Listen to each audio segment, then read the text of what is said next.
guys, welcome back to another ETTO's catch-up podcast thingy. I'm Josh. I'm Will. And we're going to be talking about Assassin's Creed Valhalla. This is basically just going to be a see how much Josh remembers of a game he played for 2 months and finished last week, but has no memory of anything, ever. So yeah, unrelated to Assassin's Creed. Just pretty just much. General. Yeah. So my computer is asking me to restart, so I'm going to tell that to piss off. We're not going to do that. We're not going to do that. I have played all of it. Yep. Platinumed. Yep. Done everything. Everything that is pretty much everything that is there. Mm-hmm. There was some like weird DLC, like free DLC stuff that came out. Didn't touch it because I'm like, that's not part of the platinum. I don't need to do that. I'm not touching it. I don't have a trophy for that. And Will played. I feel like I know the Ivor's story component or Ivor's saga says 40%, but I feel like it's quite a meaty number for something that I've only played 8 hours of, so I'm very confused by that, but whatever. Yeah. So for me, I feel like I'd played maybe 40 to 50 hours, and that number just went from 0 to 60. Yeah, good. Because it was just 0 for most of my game time. Yeah. And then it went 60, and then at some point, probably like 80 hours in, it went to 80. Jesus. And then it just disappeared probably when it decided I got to 100. So I feel like that number is just a completely arbitrary thing that they just increment at whatever point in time they feel necessary. Yeah. Well, because so basically... differently for each person apparently as well. Yeah, because 40%. Basically, I have done the starting bit where you have none of the map, and I have done maybe 4 hours into when you have more of the map, but also not all of the map. Yes. Because it's never finished. No, it just keeps opening up. How did you feel at the end of it all? I feel like that's a good place to kind of start. I still feel like it wasn't as good as Assassin's Creed Odyssey. I loved Assassin's Creed Odyssey. I had a great time with that. I think the characters were more interesting. They were a lot more fun, kind of playful, actually have character. This one, the characters are very dry and serious, and it's not as fun. There's funny little bits here and there, but there's weird NPCs, like really strange. Like the guy, there's obviously we'll talk about the guy with the axe, and he said, but then there's the wallop guy that like basically can one hit kill you. You go, walk up, and I was. So basically, you go up to a farm and the kids are like, oh, our granddad can wallop you. Get ready for his wallop. And the whole time you're like, it's this fucking dude. What are you talking about? And then it's like it initiates an actual boss battle and you're like, the hell's he going to do? And he attacks you so quickly and then just knocks down like all of your health bar a little bit. And he's like, come back later. He's essentially One Punch Man. Yeah. But in reality for some reason. It's such a bizarre moment. It really is, Wallop guy is very strange. So there's random fun little bits like that, but I felt like that was throughout Odyssey. Yeah. Whereas this is just so dry, so serious, so... I don't know, everyone's just not very interesting. Yeah. Like, they're all just moody. Yeah. Like, I don't know. It's be playing... I feel like Ivor is the least interesting character in this entire game as well, which is, I think, probably why it slogs a little. Like, Soma, which is one of the other Vikings you, like, meet early on that you help and, like, bring as an allegiance. She's great. The female one? Yeah. She's the one that has, like, possibly 3 people that might be hatching plans against her and all that. Like, as soon as I met her, I'm like, well, I should be playing you, right? Like, you're she's more interesting. Great. Yeah. Was she the first? She was the first place I went. Place that you pledged to, I guess? Yeah. She was the first for me as well. So good. And then much more interesting. From there, it just was pretty much downhill. I barely remember any of the storylines from any of the other like regions that you pledged to try and get an allyship with. Mechanically, it felt pretty janky from time to time. Like, I don't know, some of the...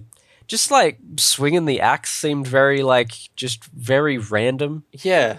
Like I felt like in other ones like battles you would actually connect and it would kind of like you would attack a person rather than just randomly flailing, and if your sword went near it, it knocked off health. I feel like this game, obviously being set in a different era, but it really, I feel so bad for it.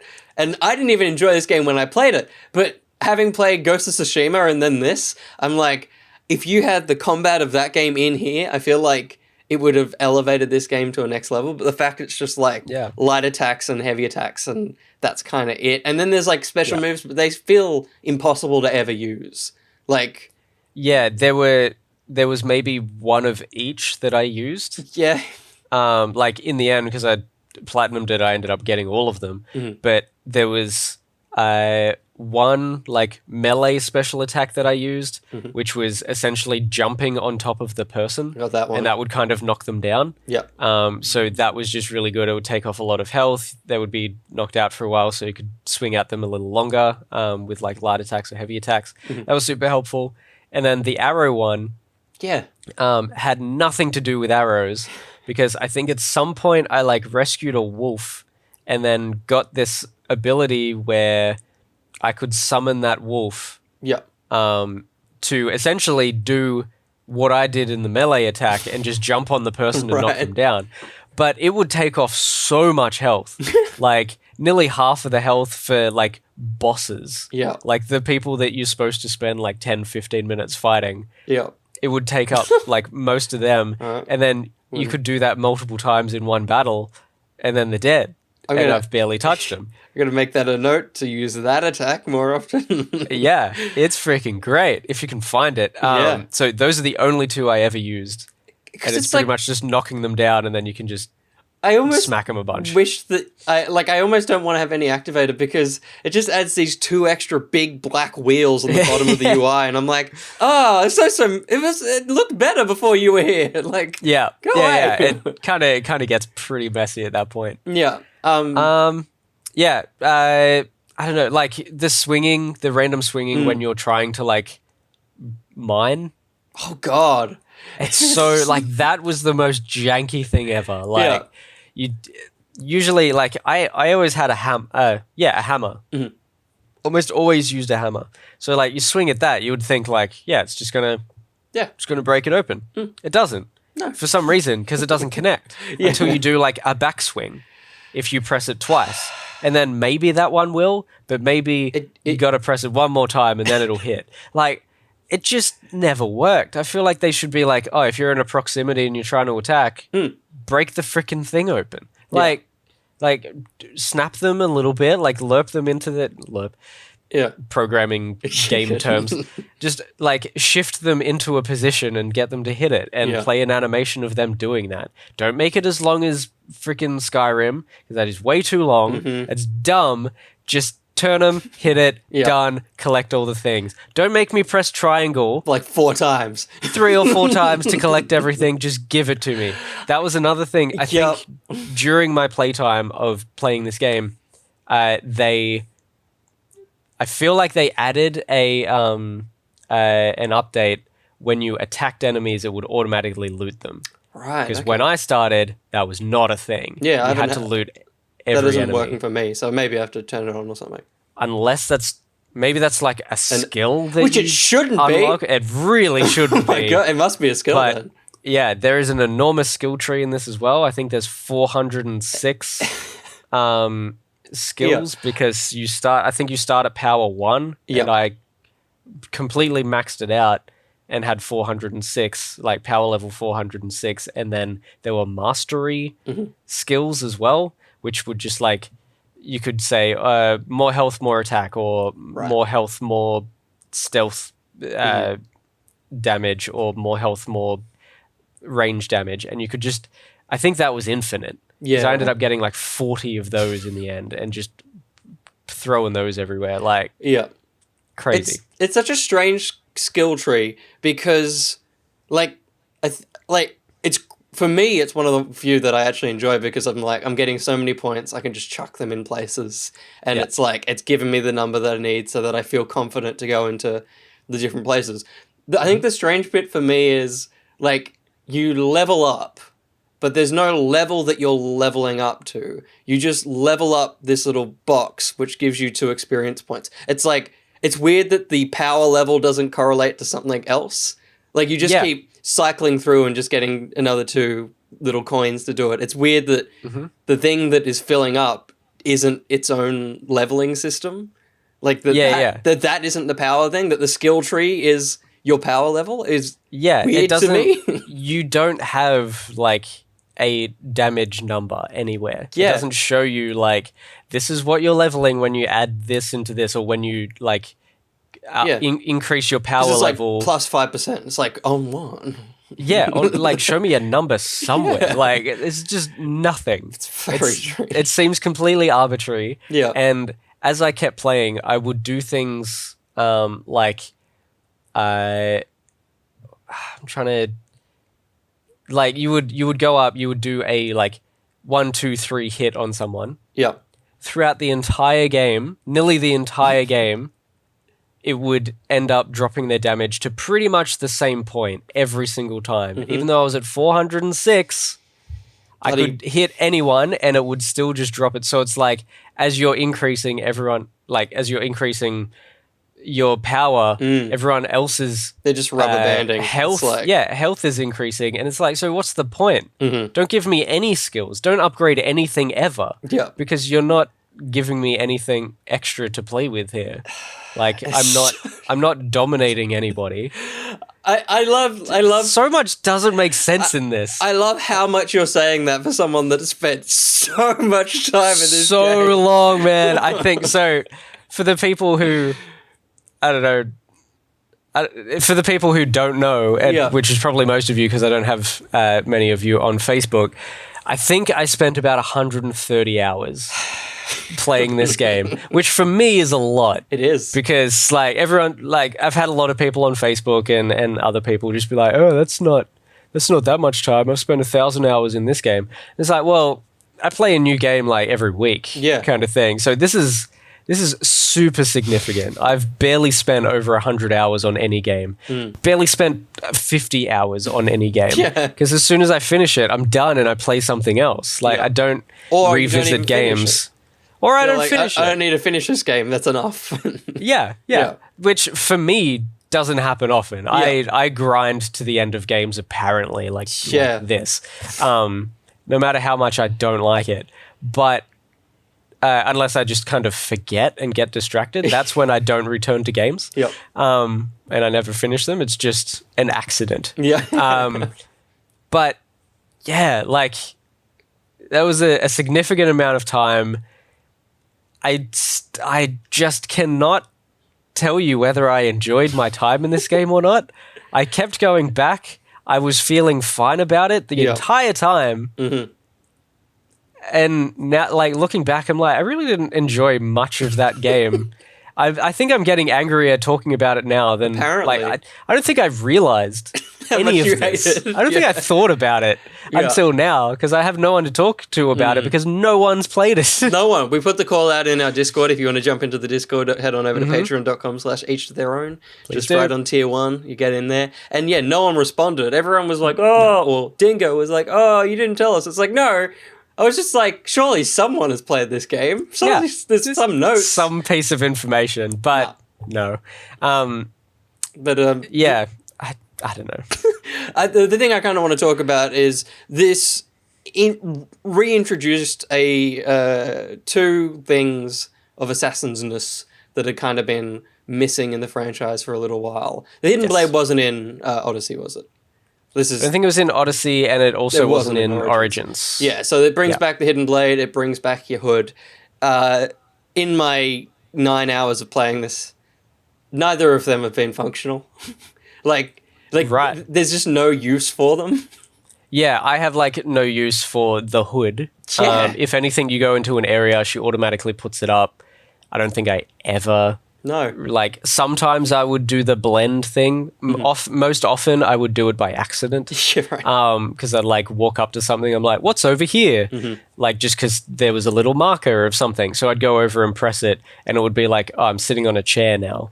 Great. And that's my blending in so that the enemies don't see me. It's like, there's no point to this. Yeah. But, yeah, the hood was pointless. Plus, you just go in and you just smack You've everyone got anyway. a button to start a raid. Like, you've got a button to summon 50 people. Like, why Yeah. would you ever go stealth? Yeah, absolutely. And the hidden blade, like, yeah, it was useful for some things, like just the occasional sneaky assassinations. But for the most part, I don't know. There was so many times where I'd like try and go sneaky. I'd be like sneak, sneak, sneak, and then suddenly, just out of nowhere, someone would be like, "Hey!" And it's like, "What? Yeah, What the hell? Where did you even come from?" totally. Like, the game also, like, so annoying. it doesn't feel like it's built for stealth. I think because the camera's out Yes. in that kind of Tsushima level, like Sekiro and everything. Like, it does. The whole game doesn't feel like it ever wants you to do stealth ever, and like, there's no cover for things. Like, there's never been a cover button or anything like that. But like, even when she's we both did female Iva, by the way, because the male characters suck. Even when she's like crouching, she's basically running, and I'm like, do you actually want to be hidden? Like, no, nothing about you seems like you actually want to do stealth. Yeah, absolutely. And one of the achievements is kill 10 people without ever triggering a fight instance, which includes animals and snakes and stuff. Right. So sometimes, like, animals and stuff will see you instantly. Yeah. Like, so if you accidentally bump into an animal, or like, I don't know, you walk somewhere, like you kill a bunch of guys, and then you walk somewhere and like a boar just sees you out of nowhere and they will just charge at you. They're the freaking worst. Like, that just ruins everything, and it starts that counter fresh. That achievement was my hardest achievement for a game that is like, be stealthy. Yeah. That should be much easier. We keep to the shadows. No, you fucking don't. No. Or everyone has freaking night vision. Like, they can see you all the time. I had to do that by I accidentally stumbled into an underground area, which was in a mission earlier, and I didn't remember where it was, but I accidentally stumbled into it again. Yep. And there is like, it's kind of like underground ruins, but it's almost like all separate rooms, but you can stand on top of the walls and look down. And there are just like guys everywhere, but they're all in separate rooms. So you can just like climb up a wall, jump off the wall and kill them, climb back up a wall, jump off another wall and kill them. And they're all separated. They can't see each other, and it is perfect. And it was a total accident that I found it, but I got that freaking achievement after trying it like on purpose probably about 50 times. Sometimes it would be like, oh, I think I can maybe just like try and do this at the moment. And then it would fail. I'm like, well, I was on my way to do this other thing anyway, so it doesn't matter too much. But like, specifically traveling to different locations to be like, I'm going to do this achievement here, freaking no dice. Joshua. And the amount of times I got to 8 out of 10, and then someone was just like, hey, and they're like hundreds of meters away. I'm like, what even the heck? Yeah. Again, I hate keep going back to it, but like, I think the environments and stuff just gives me Tsushima vibes, where it's like, because you crouch up and you're like, I can see that the bowman's up there, but like, if I'm in this bush, you can't see me. But the like millisecond you leave said bush, it's like, fuck. Like, what? Yeah, totally. It's just, I don't know how you got through this game, Joshua. Look, man, I don't know. And I don't know. So I think I guess Syndicate was the last one I fully played, but like the last one I kind of remember being Black Flag.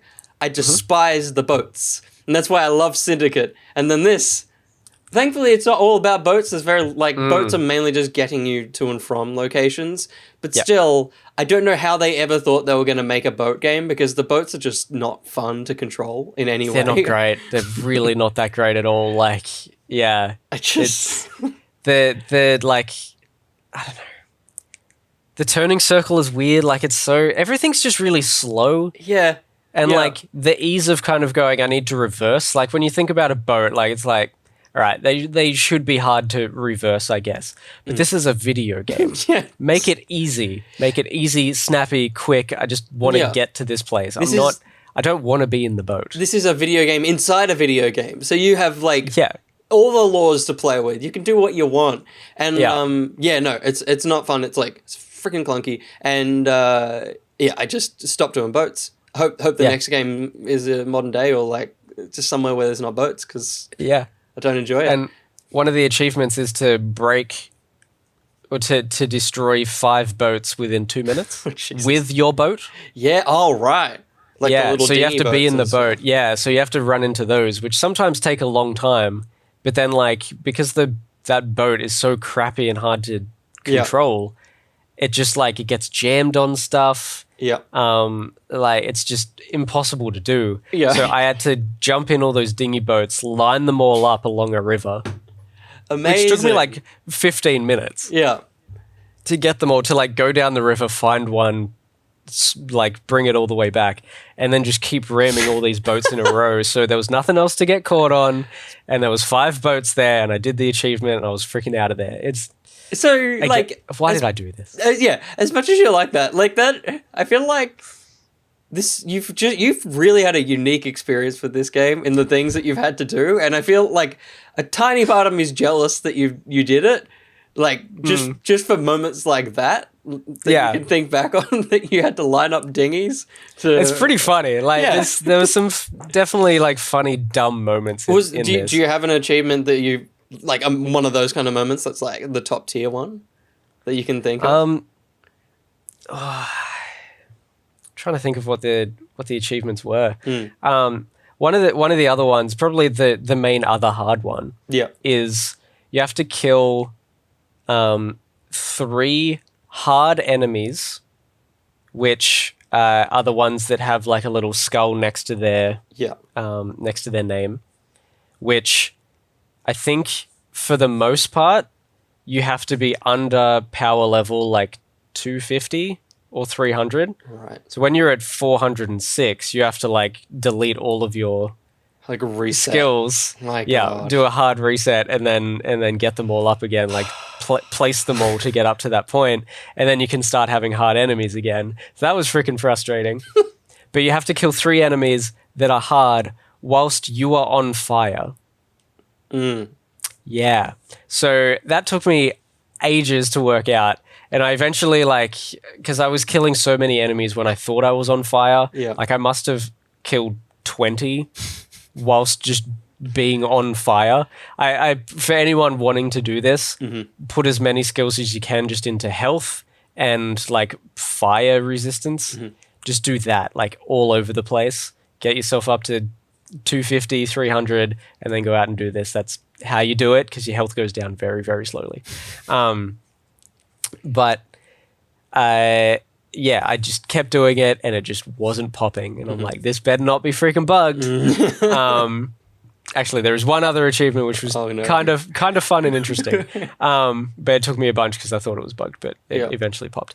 But yeah, this one, I found a hint online that essentially said if you get your like torch, because when you press, I think down on the D-pad, it brings up the wheel of stuff. Yeah. And you can press up and she gets out a torch. You can throw that onto like a hay roof of a building that will catch fire. Go stand on it. So you're just on fire and there's no possibility of you not being on fire, because those are like infinitely on fire. I don't think those go out, whereas other locations like oil, like oil fires and stuff, they go out. So it's kind of temporary. But if you just stand on this burning roof and attack these guys, some of them will throw, because you're at a distance, they will throw giant javelins at you. Yep. And one of the other skills, which is super helpful, is if you press, I think the shield button, which is also like a parry. Yep. If you press that just as it's coming at you and about to hit you, she grabs it and throws it back. Sick. Which Amazing. is sick. It's such a cool move. And she does a similar thing if they're firing arrows. Then I don't know if she catches the arrow or what, but like you just like dodge it or catch it and then fire it straight back, and it does a hell of a lot of damage. And for these strong guys, you'll kill them in 2 shots. So if you just stand on this thing on fire for a while, your health will go super slow, and you just have to keep amazing. parrying their thing. and it will pop. And the other one is, okay, it's two more. Keep thinking of the good ones. Yeah. There's another one where you have to do a slide in the snow for like 200 meters or 250 meters consistently. One slide. From what I could tell online, there is one place to do it, which is back in Norway. Yep. You have to like climb up this huge mountain, and there is this one path, because sometimes most of the paths will go straight down and then flatten out again, and then go down again. And when it flattens out, she just starts walking. Yeah. So you have to find the one path and follow a very specific path, because along that path are flat bits as well. And so you have to go to the top and you have to slide as far as you can down. And I did this multiple times, probably 10 times before the thing actually popped, despite standing at the top, placing a marker down the bottom, and it said like 300 meters. And I'm like, I know that that's where I stop every time, so this should pop.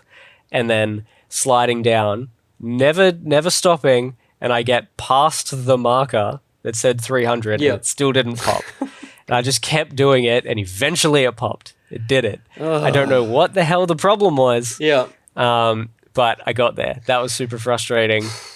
And then there are these hard enemies that throw you. Yeah. Yeah. And one of them is to be thrown, I think, like 50 meters or 30 meters or something, which on flat is pretty much impossible. But there seems to be one location where there is one of them, like you climb up a bunch of ladders on top of some, like, kind of the roof of some ruins, and there's some bad guys up there. You kill the little guys, and then you just stand around and you just wait for the guy to grab you and throw you and hope that he throws you off the roof. Yep. And it's really high, and that will be 30 meters because you would have fallen that far. My God. Some of the achievements are freaking frustrating. Not to mention collect everything in the game. Joshua, I can't fathom. Like, I don't even think that I've collected anything yet. Like, I don't think the option to collect things has started yet. Like the one thing I think I've gotten, there's like all the like ancient text and stuff, like the which is that unlocks your skills. Like that's I think all I've actually really been collecting. Yeah, those are those special skills. The books of knowledge. Yeah, the ones you mean? Yeah. Yeah, they're cool. I think like they're a nice reward when you have a raid, I guess. And they're all sparkly as well. Yeah, So that's nice when you start hearing it. You're like, oh, that's what we're almost there. It feels It like is. in like Fortnite when you can hear the little glittery chest or whatever. Yes. That's what yeah, it is. absolutely. But speaking of that and stuff, like the main mechanic, at least that I've had, is the raids. Like obviously just taking on your general little zones that every Ubisoft game has. I have fun with them, but it's the same feeling I get in every Ubisoft game where I finish it and then I go, I feel like I've done that about 8 times in the last 20 minutes. Like, is there anything else to this game? Yeah, nah. No, That's pretty much it. Like, so those will get you, like doing those raids will get you the resources to be able to upgrade your settlement. It's a And me, upgrading your Mario. settlement- There it is. So yeah, we're back to doing that. Yeah. Back to Italy again. Yeah. Monte Carlo. Montegori. Yeah, it's something like that. Gorgonzola. Yeah, that'll do. Yeah. Yeah. So that'll get you resources, and then each location that you upgrade in your area apparently gives you a buff in some area. Once again, there's no numbers anywhere, so you can't see whether that's actually helping. One of the things I noticed was a feast buff. It's like 25% increase to the feast buff or something. I'm like, what the hell is a feast buff? It's a feast buff. Eventually, I found the button. Yeah. Never used it, but I found it. So in the longhouse, which is the main house that you go to where like Ravandi is, to get your missions and stuff and your bed and all that stuff. Yeah. Outside of the main door is a bell. You can ring the bell for dinner time, and everyone has a feast. Wait, does that and mean? I think you, Does that mean they haven't eaten in my 20 days that I've been playing? yeah, apparently, yeah, the entire time that I've been there, Yeah, all 130 days. yeah, Oh my God. and yeah, so I think you get like a buff where maybe your damage goes You're up fat? more. Yeah, You eat more? I don't know. Like it's freaking weird. They didn't teach you that. They didn't tell you that was there from memory. I don't remember And hearing that the speaking feast of buff was there. them teaching you things, I think one of the problems I've had with this game is it gives you tutorials like 5 hours into the game of how to do the leap of faith, even though you have been doing that for the entire time. Like there has been points in the game where, and not just the leap of faith, where it's gone, here's how you do this thing. And it's all on-screen UI-based tutorials. And then, like, 2 hours later, something in story is like, let me teach you how to do this thing. It's like, Yes. why are you doing this twice? Like, do you think I forgot? Yeah, it's just a way for them to be like, this is an assassin doing that thing. Yeah. Tell me that when you talk, when that came up. Like, yeah, totally. it's so strange. Also, And since just you go. sorry, but just that leap of faith one is so strange because you go up to him, you're like, "How you doing?" He's like, "Come with me," and you travel on a boat that's like literally 2 meters across the shore. You go up on a hill. Yeah. He goes, "Jump off," and then you jump off, and then you get back on the boat. Back in the boat. It's like across what the river. What was that? So pointless. So strange. It's ridiculous. Yeah. But yeah, speaking of those guys, there are assassins in here. There are. Not once are they called assassins. Not once No. are the Templars called the Templars. It's the creed and the order. Yeah, well, yeah, it's like the Order and the Hidden Ones. Yes. Yeah. I think the assassins are called the Hidden Ones. So that just confuses the hell out of me because I don't know, like, this is set after... They Like, exist. Yeah, after Italy? Yeah. Is it after Italy? Yeah. Well, Yeah. I mean, it'd have to, like, they Because that would existed be in- like the Roman artifacts and stuff, Yeah, right? yeah. That would have been their prime. So it's after the Assassin's Creed 2 where they were assassins, and before the British, like the Syndicate and Syndicate and Black Flag, I guess, as well. yeah. So before that, where there are assassins there. So we're in this middle point where apparently the assassins didn't call themselves the assassins, but either side of this they did. Yes. So confused. It's Why is the name changed? like, I don't know if there's like an inciting incident where, like, they because I feel like early on they're talking about concealing themselves and not telling people more than they need to know. So I'm wondering if it's like they just.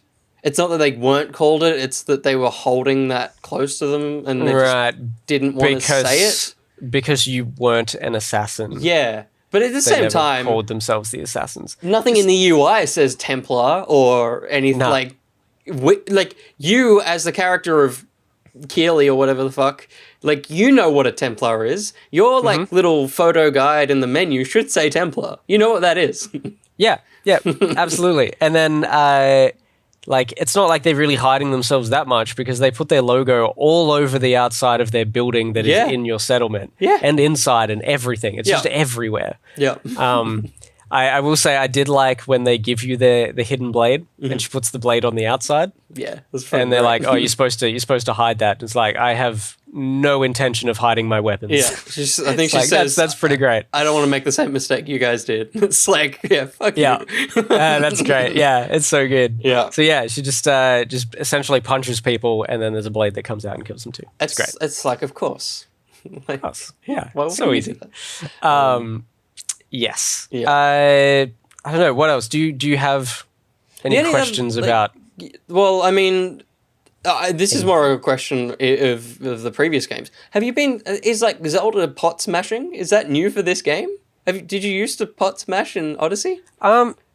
I feel like it was. Yeah. Yeah, okay. I feel like that you're still breaking stuff like that. Yeah. In the previous games. Yeah, right. Well, because It's been a while, but yeah. Yeah, totally. Like I was surprised by that, and I was also surprised by snakes.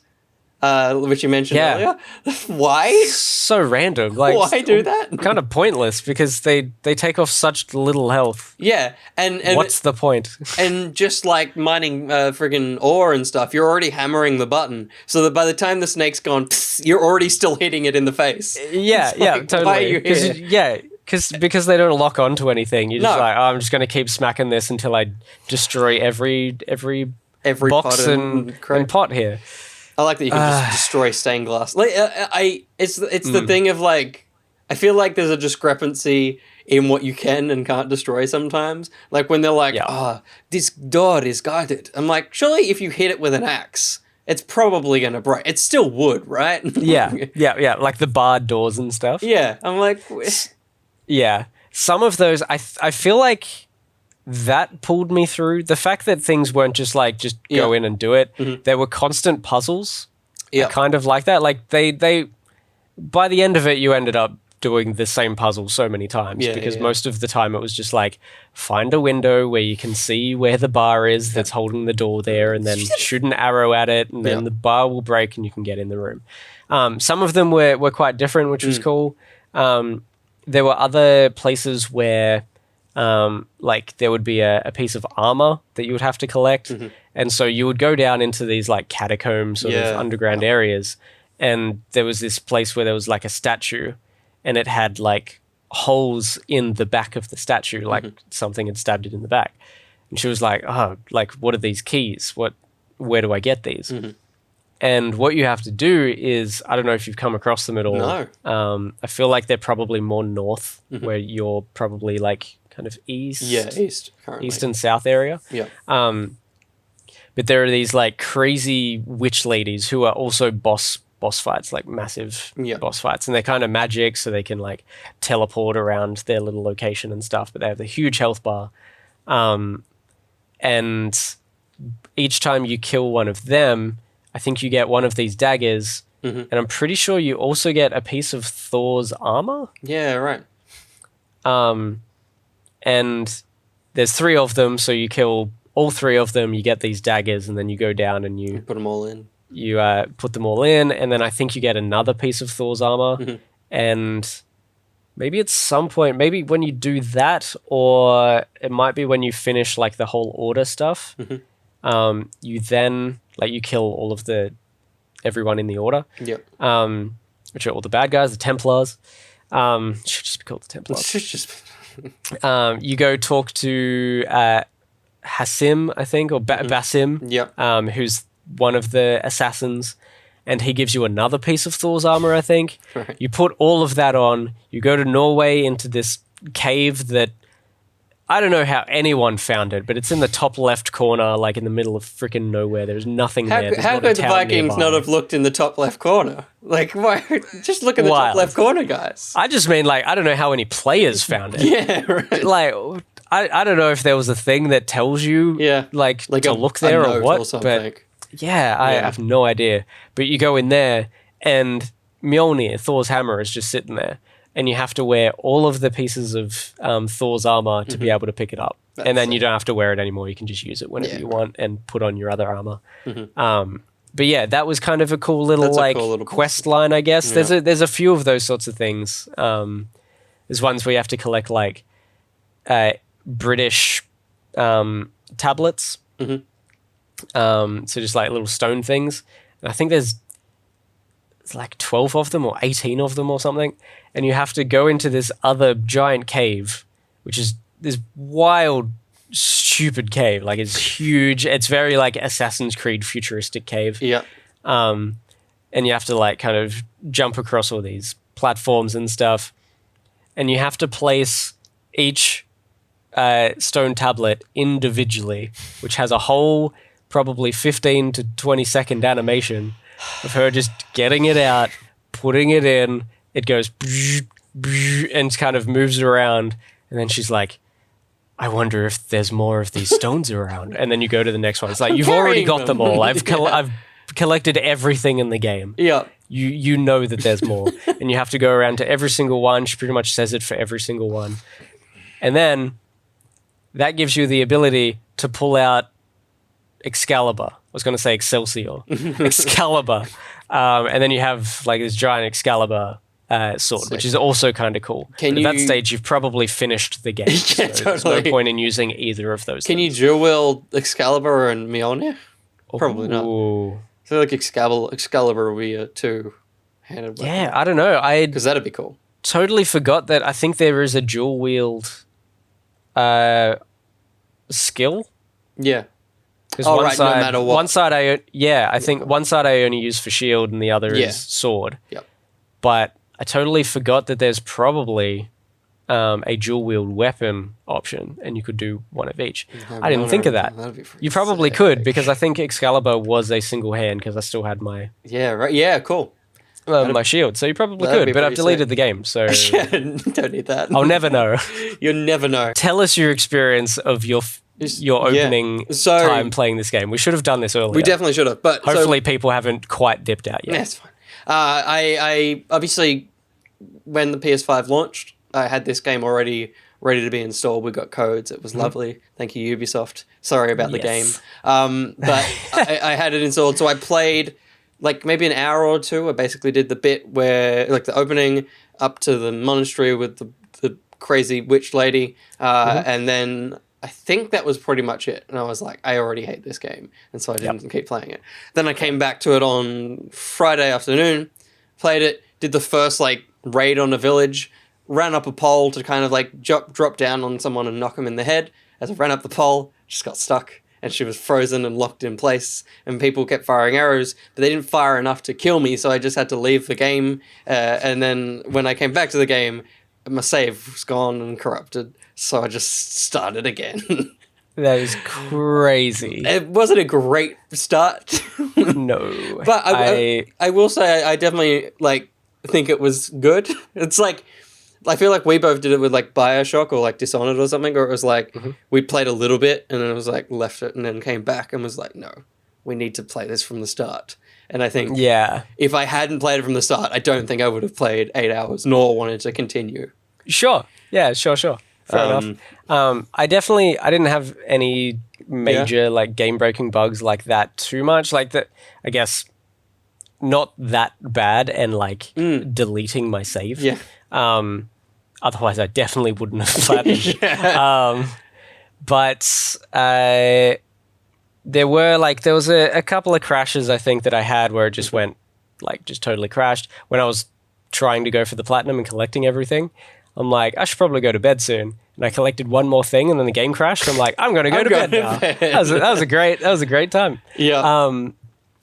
And what else was there? Yeah, there is a consistent bug, probably from about halfway, I feel, and people that I know who are playing it at work definitely found the same thing, seemingly in exactly the same cutscenes, I think, where all of a sudden, like, I don't know, maybe 10% of the cutscenes, no one moves their mouths when they're talking.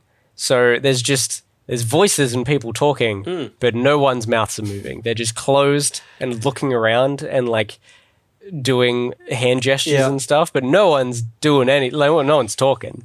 But you still have the audio of it. And that just keeps happening from probably about the halfway point to the end of the game. Wow. Yeah. Well, that's unfortunate. It's real weird. I don't know why the hell it happened, but... Oh, dear. Yeah. Yeah. So that was a little bit problematic. That's unfortunate. I definitely had a few like raids where the frames just took a friggin' hit as well. Like it just got real framey. Not for like a minute or something, but just moments of combat where I was like, oh, okay, interesting. Yeah. But it's a big game. Some would say too big. Yes. Like, agreed. I think that's one of the, like, and good on you, Josh, you got to the end, but I feel like that's one of the reasons why I can't, is when the Templar tree opens up and it's like, here's all the people to kill. I was like, why? Why is there that many? Like, why would you do that? And, like, I will say they like, from that point, 2 hours later, they get knocked off pretty quickly. Like, you don't even realize you're actually taking down Templars a lot of the time. Because most of them are in the storyline. Yeah. You take down like probably half of them through the story. Totally. And then sometimes they'll just be in a battle because they just have a little thing over their head and they'll just have a little bit more health. And it's like, I definitely took down one or two and then opened the tree and I'm like, oh, there you go. Yeah. You're dead now. Absolutely. But still, just too many. Like, the original game had like 7 and one of them was the Pope and that was it. Like, it's just, I don't want to do that. Yeah, it is definitely way too much. Yeah. But yeah, there were some things that were kind of cool in that. So when I finished it, that's when I was like, all right, I'm going to kill all these guys. And some of them, like, you have to actually find clues that tell you where like where they are, and you have those clues in your inventory. So you have to go in and you read like notes or whatever, and it like gives you an idea, or it might even give you like a map. And so you have to go, oh well, here they're like, I know that it's in like London, Luden, or near there, and then like it'll draw like some trees, which would be like a forest, and then like a river going in a certain direction with like a branch and stuff. And you map that, like you match that up to the map that you've got in your pause menu, and then you go there and then you find like this little piece of information, and then that takes you to where they are. Those sorts of things are cool. I like those. Kind of, it's a little bit more Breath of the Wild. Bit of The Witcher, if The Witcher didn't lead you to them anyway, kind of. Yeah, sure. Yeah, so yeah, you actually have to follow clues and work it out yourself, which is cool. I like those things. But yeah, nice. Yeah, it's just too many. There's a lot. All right, I guess now we're going spoilers. So if you haven't left, we're getting in the deep end. Go now. But also, no one's playing. You're never gonna get to what Josh talks about. But what you might get to is what I talked about, which is what I experienced this morning. As I was going to, I think I was on the way to find Bjorn and his bear, and Bear. There's like a little. It was great. Like it was a wonderful way to get to it.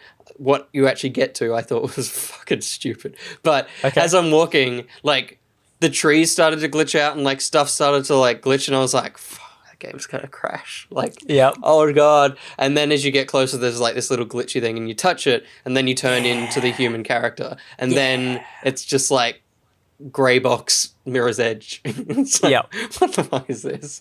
Yeah. It's so strange. It's super weird, but those were fun. I really liked those. There was it's a good puzzle, but it's like it felt weird to be like jumping around on these untextured cubes, like.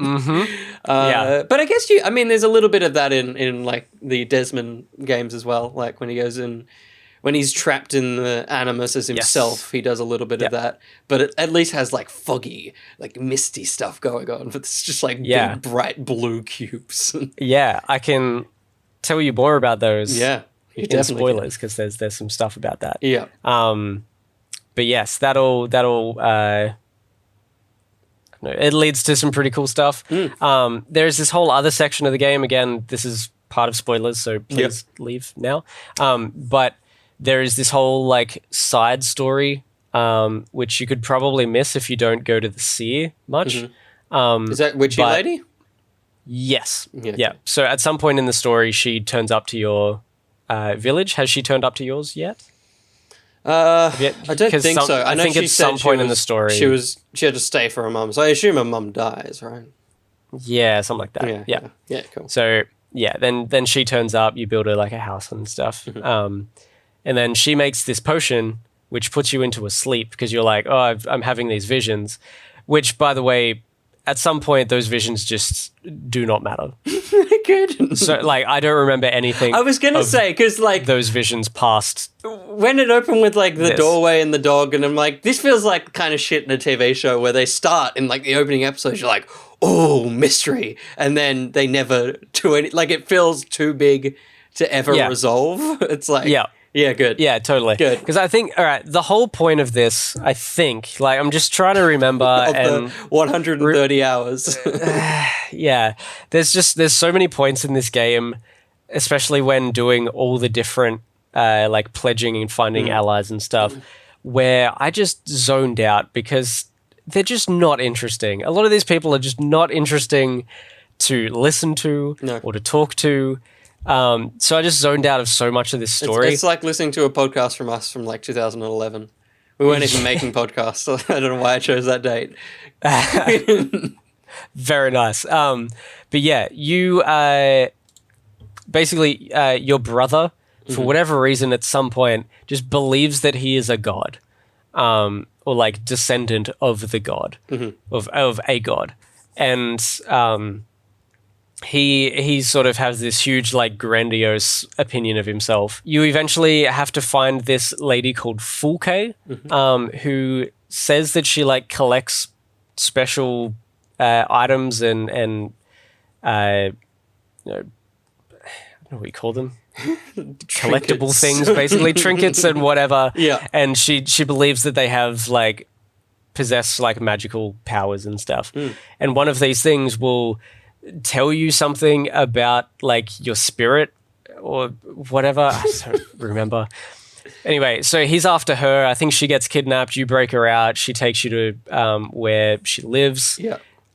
It's been ransacked and this thing has been stolen. So then you have to go and you have to help her fight and you get it back.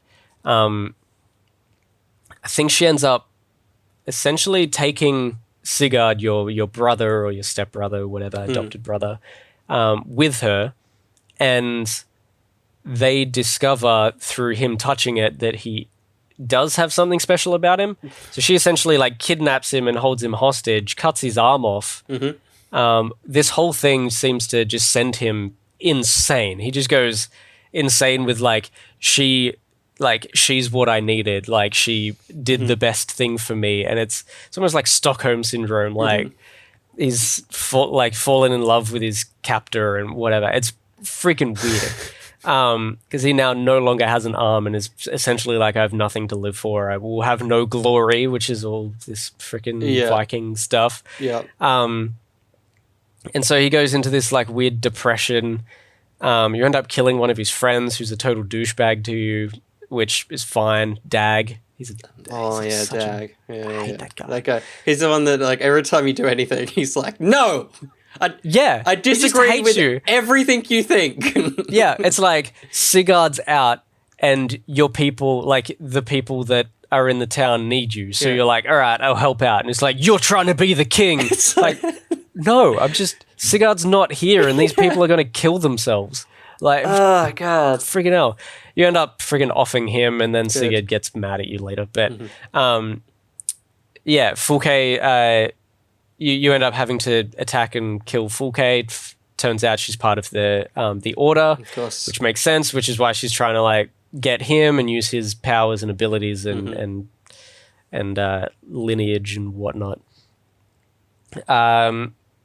Over the overarching thing somewhere in here is that, like, there's, like, a bad king and a good king in England and they're trying to attack each other. So you get this big ally ship of everyone around and then you go and kill them and it basically doesn't matter for any of Assassin's Creed because no one's there for that. No. Everyone's there for the assassin stuff. Yeah. Everyone's there to go to the end of the game where you go into the big cave and everything's futuristic, like every Assassin's Creed game ever. Correct.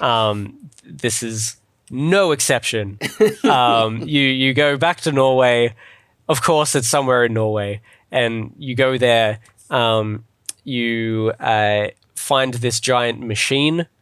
And it is almost reminiscent of the movie Animus. Interesting. But it's like this giant claw, or like multiple claws.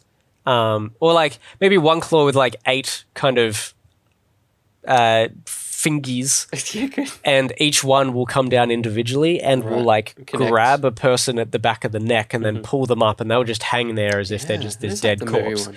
Which they essentially are at that point because most of the people die at that point in the thing. Yeah. So it comes down, it takes Sigurd, who is like, I'm going to like ascend and whatever to the gods, and so he gets grabbed and taken up there, and then you do that as well as Eivor. Yep. And that takes you into what I believe is a simulation of Valhalla. Or maybe it is actually what the Ubisoft devs are saying Valhalla is. Yeah. Which is just Eivor just wakes up in a bed, walks outside. There are all these people eating and drinking, having this huge feast, and then a bell rings. Like you might talk to a couple of people. A bell rings, and then a giant war starts outside, which everyone in the war is one hit kill. So you just hit them, and then they just turn into dust. Yep. And you just do that a whole bunch until a marker might appear somewhere on the war site, which is when you go talk to Sigurd. Yep. And then he'll say something. You'll win the war, and then it resets. And you have to do that 5 freaking times or something. And it's so tedious because most of the beginning part, you walk, you can't run out of your room and around the feast thing.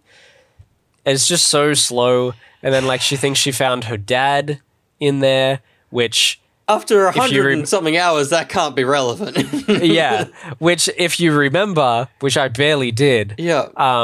The start, her dad dies as a coward because he doesn't fight his way out. He essentially just gives up and then is murdered. So therefore, he shouldn't be in Valhalla. So then she's going through this whole thing where she's like, oh my gosh, my dad's here, but he shouldn't be. What the hell's going on? This isn't real. Or this is Valhalla is a lie, or it's a...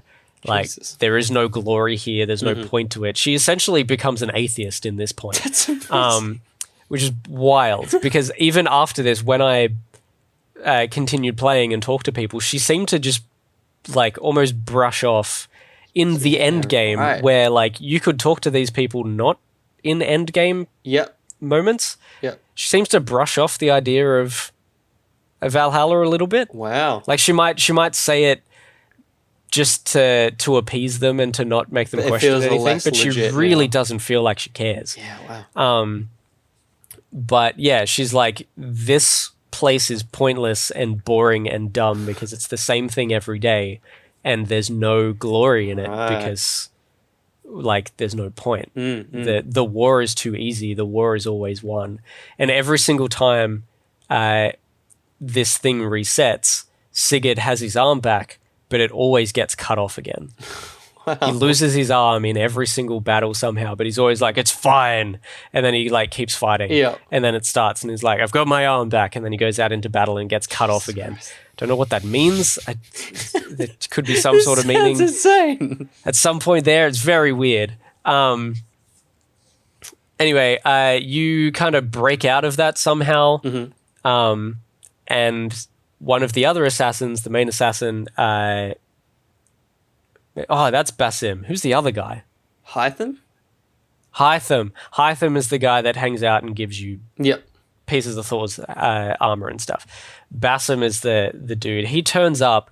Honestly, I don't know what his problem is, but suddenly he just turns on you and starts trying to fight you and kill you. And he's like, I was looking for you all along, not your brother, whatever his freaking meat name is, Sigurd. Yeah. I was looking for you all along, and then you end up having to fight him, and you kill him, and he dies in there. I don't really understand why he suddenly turns on you. He says something, I think, about you killing his son or something. Right. I don't remember any of that. I don't know who his son would have been. I killed a lot of people. I killed thousands, tens of thousands of people in this game. So maybe I did. Yeah. Probably. I killed most of the game. But then it snaps back into modern time, which you snap back to every now and again, but very, very infrequently. Snaps back to modern time where they're like, all right, we need to go there. To that thing, like you do in every Assassin's Creed game. You always go to the futuristic cave as the modern person again. But this is where they start referencing Desmond for one of the first times in an Assassin's Creed game since Desmond. They reference him directly. I don't remember those. Sometimes they talked about Subject 16, I think. Yeah. There's references when you're Desmond to Subject 1, and then when he gets to this point, I think he becomes Subject 16 to the Templars. Yep. And you start hearing that stuff. But there's a whole bunch of references. I read a bunch of emails early on as well, on the things. I don't know why I got super into like reading all the emails in this game. And yeah, there was a bunch of references to that. There was even audio clips, which is Nolan North. Because before we even really knew who Nolan North was, he was Desmond in these games. We didn't care back then. Nope. You were probably in year 4, I think. I was learning maths. Year 3, and I was in year 9 or 10 when I started playing these games. Yeah. So there's clips of Nolan North, which is great, and they're new. They're not like clips from the previous games. And so you end up going to this cave, and they're like, all right, so Desmond in Assassin's Creed 3, I think, maybe Black Flag, whichever one he died in. I think it was 3. He saves the world by causing this, by saving the world from this like cataclysmic event. He does something and sacrifices himself and dies. And that essentially causes this huge like electromagnetic shield around the earth that is protecting it. But inside this cave is this like power that is emanating this electromagnetic thing that is causing this shield, but it is getting stronger and stronger, and like it's gonna suffocate the earth or destroy the earth somehow. And so you have to go in there and essentially like turn it down.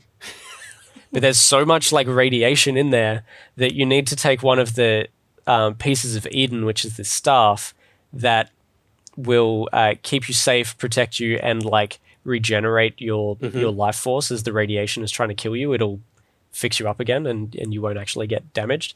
So you're the only one that can go down there as the modern person. So you have to go down there, and your other modern people stay up, which is like the British guy and the Abby from NCIS chick and whatever. It's not her. It just similar. Yeah, it's not Steve Merchant, and it's not that person. Yeah, 100%. Yeah. So you go down there with the staff. You like stand in the middle. The big machine comes down and grabs you on the back of the neck and pulls you up into it, and then you drop the staff. So you're now there like defenseless without the radiation, with the radiation killing you. And you go into the simulation, and you end up going to like essentially like the tree of life, the life tree, whatever it is. And there is this like light being there who says that the tree of life, he's been studying it for like a while, what seems to him like millions of years or something, but also seems like no time at all. And he's looking at the infinite possibilities of all timelines because he's trying to work out how to save the Earth from the next cataclysmic event. He's Doctor Strange in it.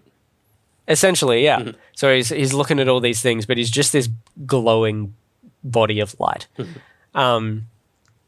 But pretty clearly, it's Desmond. It's still Nolan North. It's Nolan North's voice.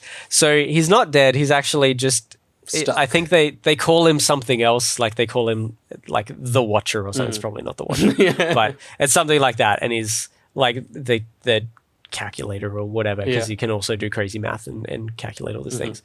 And he's essentially just stuck in there trying to read this thing. And you end up going in, the modern girl goes in, starts talking to him, at some point mentions Desmond, and he just goes, Desmond. And then that's it for the Desmond references. Yeah. And she essentially is just like, all right, well, I think I'm stuck in here, so let's just work this thing out together. Yeah. So now you're stuck there. Goes back out to the big futuristic cave thing, shows the staff on top of a skeleton, which is the skeleton of Basim, the assassin who you killed as Eivor, and it restores him because it's the staff laying on top of his body, so it brings him back to life. Basim is back alive in the 21st century, or whenever the hell this is set. I don't know. I don't really care. So then he leaves with the staff and is pretty much like, yeah, she dead. Everything that I planned went exactly according to plan. It was bad. That was terrible. Yeah. So I don't like at that point. I'm like, did he purposefully die in there because he knew that this would happen, or was guessing that this would happen? And this is his whole point. Emperor was like, I'm going to turn on you. Yeah. But you're going to kill me, and then I will be resurrected in 2,000 years or 1,500 years or whatever. And like also, sorry. Yeah. Also, like he's not a thing before now. No. Like, why wouldn't you go with someone with, like, give us a bit of fan wank and go, we've resurrected Altair or something. Yeah. Like, Yeah. do something totally. cool. Yeah, that would be so good. I'm trying to think of the second guy. It's totally eluded me. Ezio, thank you.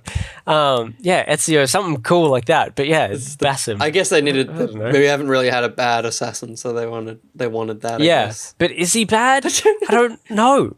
Well, because she was never an assassin, so maybe he was just trying to protect the creed. Yeah, but at the same time, the whole time he was trying to get her to be in there. So yeah, that is. I don't get it. Anyway, he leaves and is like, "Yeah, she dead. I'm gonna come with you." So they just take him, but they're like pretty wary of him, and they take him back to the little hut cottage thing Tony Stark's they're house. working in. Yeah, and they're like, "All right." He says something like, "I need you guys to go get this thing." For some reason, they're like, "All right, sweet. Like you get in the Animus.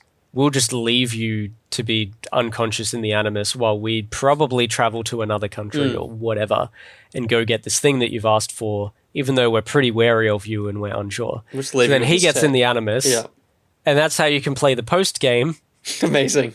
So Basim is now playing Eivor, who killed Basim, and it's this weird like loop thing. What? Super weird. And then from then on, whenever you see those glitchy trees, you're him. You go over to it and you turn up as him. And the first time that you do it, he's like, "Cool, let's see how these things work since I programmed them." What? Or something. So like he put them in there or something. Like, I don't know, man. Who is this man? I don't know how he did it, but apparently he's the reason why those things are there. And so he's like trying to piece together all these things himself because he created those puzzles.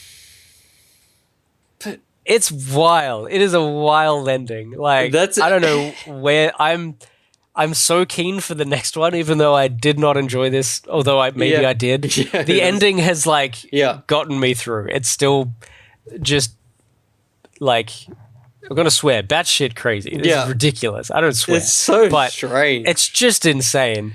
And I'm intrigued to know where the hell that's gonna go, especially in the modern time stuff. Like, imagine if when we get a teaser for the next game, because we don't, like, I feel like the rumor mill of Assassin's Creed games coming is done, because this game has been rumored for like 7 years. I feel like there was a Vikings Assassin's Creed game every year that there was a different Assassin's Creed game. So I don't know if there's any rumors. Like, I know people have wanted China or Japan and stuff, but I feel like Tsushima, they did in smaller games. They did in like the PSP games and stuff. Yeah. I think they called it like Adventures or Journeys or something.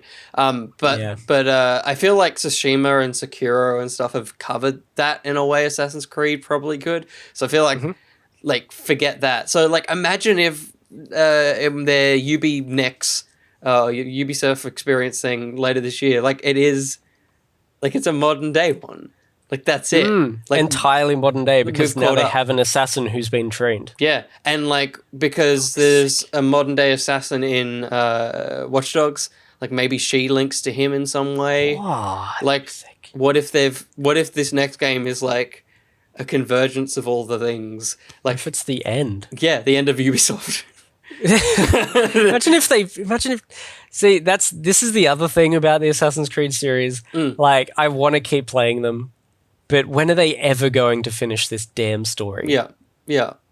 Like, I've kind of lost track of what's even happening, but I just want a resolution of some sort at some point. Yeah, like I'd be so down, and even if it's like the start of a 3-arc series. Like there's another 2 games, but if the next one's set in modern day, at least it's like we could set and be like, okay, we're nearly there. Yeah, totally. And like you could have like a 3-part where it's all in different countries still. Totally, yeah. Like, because you could have like New York, and then you could probably go back to Italy and do like modern day Italy, and then you could go to China, or Japan or whatever, and like you could have very different locations. Totally. Maybe like India, America, and China The or something. the fast travel to just different places. The assassin just gets on a plane and just sits down on a plane, Yeah, blends in on the plane. I love it. But yeah, like Yeah. I feel like it's time for this series to end, and it's funny because I feel like back in like I feel like Assassin's Creed 3 and then Black Flag. I think a lot of people kind of assumed it was this like it's just going to get closer and closer to modern day, and then it would become modern day. Like Syndicate was so close, and then it was like Origins. It's like, okay, so we're not doing that. Yeah, totally. So I think they just have to skip ahead and just because like from what you've told me, and I think I might look up the cutscene because I do. When you explained it the other day, I was like, I kind of want to watch this all unfurl, so I might have a watch. But just from your explanation, it's like I feel like that's a great place to take the series to be different. I guess the tricky part of it is if you do it and it's the reason she's in Watch Dogs, I feel like it would really feel like Watch Dogs. Like if you did a modern day Assassin's Creed, the only addition is, I guess, parkour. But apart from that, it's basically Watch Dogs. Yeah, pretty much. Yeah, that would be kind of cool. But yeah, I'm done. I'm gonna play like 2 hours more, and then I'm done. Yeah, that's fair. That is totally fair. Do you regret playing all that? Don't think so. Yeah. I don't think so. I don't think it was as satisfying as I was hoping because it was a very long time and it was very tedious. But also, there's not all that much happening right now in games and stuff. Like everything's kind of pretty slow. Yeah. So it's not like I was missing out on anything else. I also don't think I will ever 100% another game of this type or size ever again.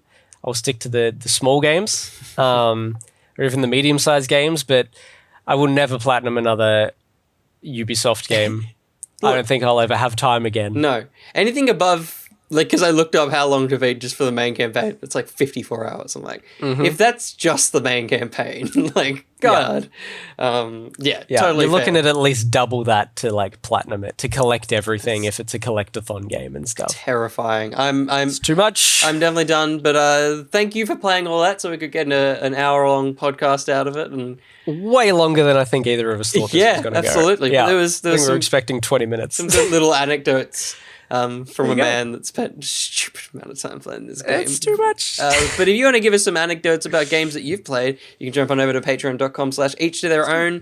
Just give us any money above the $3 amount. I mean, you can just give us $3, but if you want to give us more, there's lots of exciting things to unlock as it goes. Something that I've got to watch that Sam has made for me that probably will be unlocked by the time this podcast goes out is the history of the Snyder Cut. So if you want to find out about kind of the things that might be different, where the movement all kind of started, he's done a little 10-minute video on that and cut it all together. That's exclusive for the for the Patreon. So jump on. I think the $7 tier and up will be able to get that video. So if you want to check that out, head on over to patreon.com/each to their own. Yes, and that is all Australian dollars as well. It is. So for all you Aussies, it's just, you know the amount that you need. You don't have to worry. And if you want to check out this on the opposite platform that you're listening to, we have it both on YouTube and on Spotify, youtube.com/each to their own, or jump onto Spotify and look up ETTO's Catch Up. Indeed. You can find the podcast version there. Yeah. We haven't done a whole lot of YouTube stuff all that much lately. I think most of it has potentially just been that figures. It has. And these podcasts. And these. Yeah. So we should probably make some more stuff for that. Absolutely. So yeah, if you want to see any of those things or any streams in the future, do as he says, head on over to twitch.tv/et9. And yeah, that's kind of all the places we are and ever will be. Let's not extend this any longer than it needs to be. Until the next time, I've been Will. I've been Josh. Night, everybody. Goodbye. Don't kill people.